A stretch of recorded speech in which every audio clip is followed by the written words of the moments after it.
You're listening to the Get Meal Prep Show, a podcast about meal planning strategies that help you positively nourish your body, learn about nutrition, and most importantly, get dinner on the table. You know that this is a podcast for you if you've ever thought, oh no, it's 3 o'clock and I have no idea what's for dinner.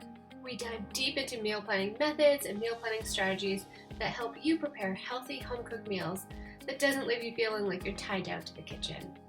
I'm your host, Susan Watson, registered dietitian, certified intuitive eating counselor, and meal planning strategist for the online course Get Meal Prepped, which can be found at www.nutritionacademy.co. My team at A Nutrition Academy and my counseling practice, A Little Nutrition, has formed the Get Meal Prep method that helps people improve their eating habits by cooking whole foods and not relying all the time on convenience food products.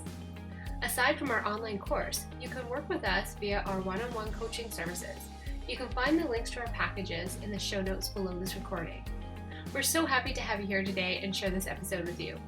If you like this episode, please subscribe to the Get Meal Prep Show on iTunes and leave a rating and review. It might not seem important, but your review can make a big impact and help us continue to deliver amazing content and keep bringing you the best meal planning strategies so that you can be the healthiest you ever. It's super easy to leave a review. You can leave a review from your podcast app. Simply search the Get Meal Prep Show, click reviews, and then write a review. We would love to hear from you. Now let's dive into today's episode. Hi everyone, and welcome back to the Get Meal Prep Show. I'm really excited today to talk to you about a listener question that we had, and the question is about, are there any special pots and pans or utensils or appliances that I should consider having on hand when I'm doing my big batch cooking days, and just to make it go a little bit easier? So yes, there's lots of different tools that you can look into, but I put together a list of some of my top favorite ones for you that might be helpful. So the first one is definitely having some form of a food processor or a device to be able to help with chopping large quantities of things like onions or celery, carrots. It just really helps to have a food processor. So you can buy them in lots of different sizes, from a large size for handling multiple amounts of, say, carrots or onions, or you can just get a personal size one that might only be able to handle 1 or 2 onions. So I personally have the KitchenAid food processor, but that was a wedding gift. I don't necessarily recommend running out and going and grabbing that one right away, as it is quite expensive. But before I had that one, I just had a small little Cuisinart one, and I was able to do a lot of my prepping really fast with just a small personal size one.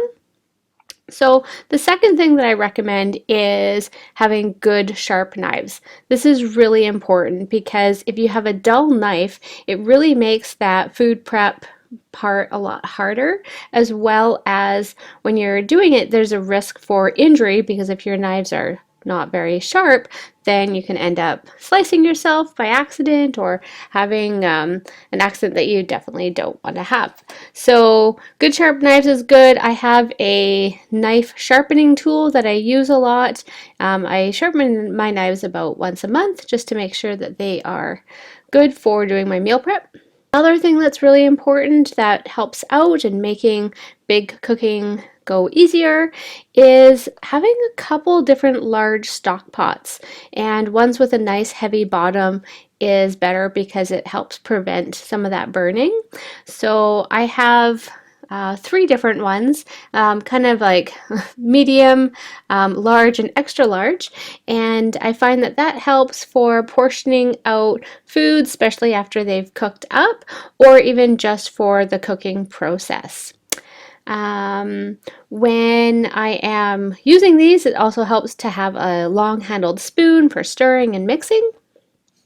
Now another thing, when I'm doing, say, batch cooking for breakfasts, I find that when I first started out, I just had one muffin tin, but if I'm doing a big batch of muffins, I don't want to be cooking 2 or 3 times in the oven. It's just nice to be able to put all 3 muffin tins in at once.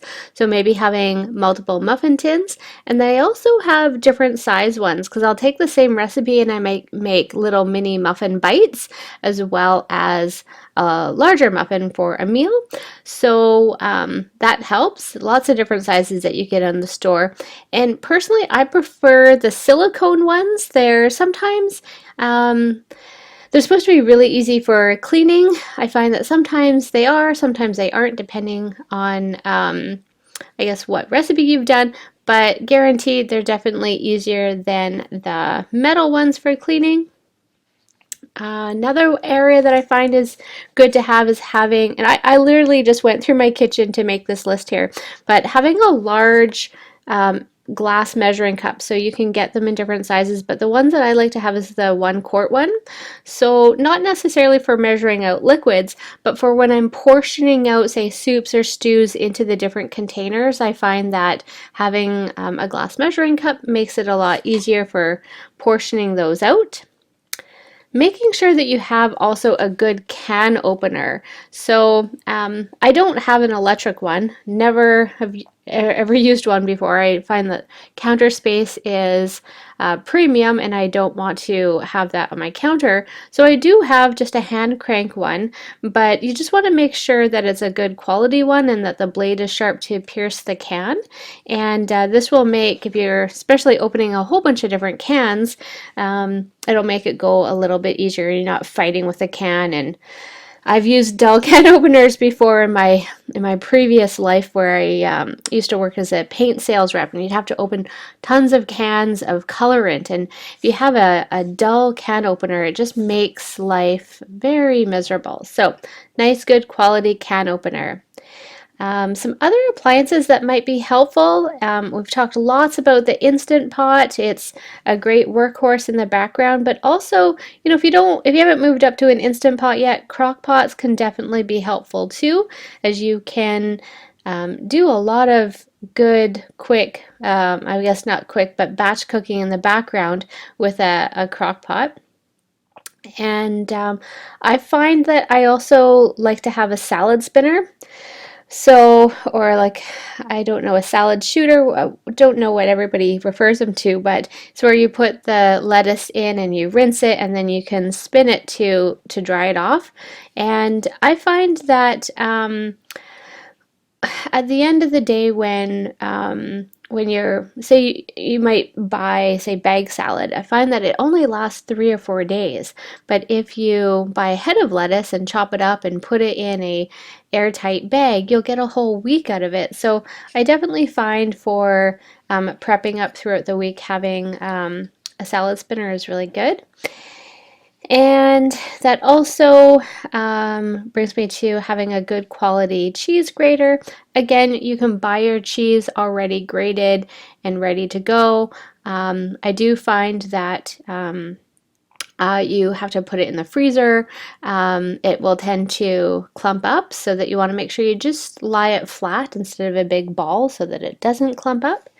And what else do we have? Oh yes, so we recently just got a vacuum seal or an automatic bag sealing machine, and I held out so long from getting one of these because I've had lots of appliances in the past and I really didn't want to get another appliance, but I found that, especially living out of the city and having to go grocery shopping, that I really wanted to build up my freezer inventory. And what I found was that even if I put things in an airtight container or a bag, it would get freezer burn off it about after a month. And I wanted to purchase in bulk and store things longer. So an automatic bag sealer machine does a great job of taking the air out of bags and then sealing them ready for the freezer.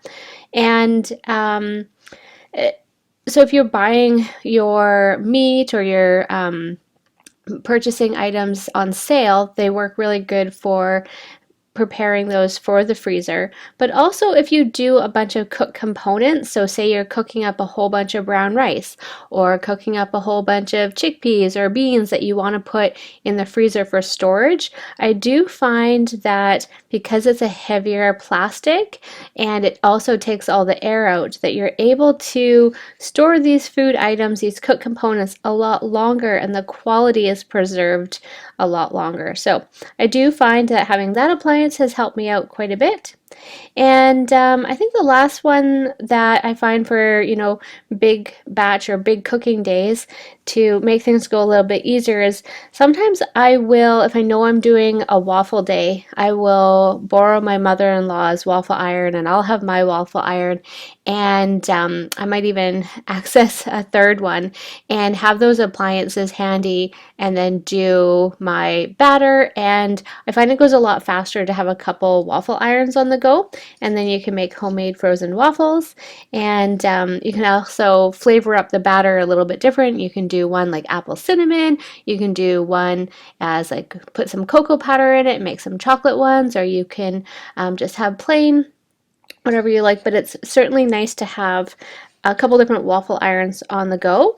And uh, oddly enough, I've found some extra waffle irons too at a local thrift store. So it depends on how much storage area you have and how much you like waffles.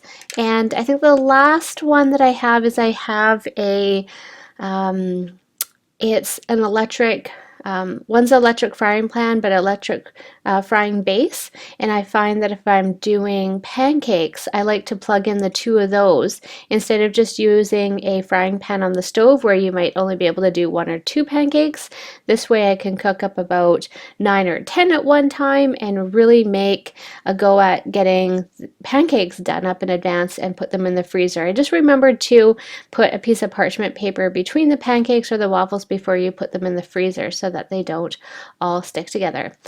So those are my tips for different appliances and tools that you might want to get ahead if you are wanting to do some big batch cooking or doing a big prep day, that I do find makes life a lot easier. If you have any tools or ideas that maybe I missed that you want to comment on, make sure that you maybe put that in the comments or send me an email at susan@alittlenutrition.com, and I will make sure that we add that to the show, put it in our show notes. But anyhow, that's the tips for today. If you have any questions, again, you can reach out to me at susan@alittlenutrition.com or find me on Instagram at, with the little @ a little nutrition.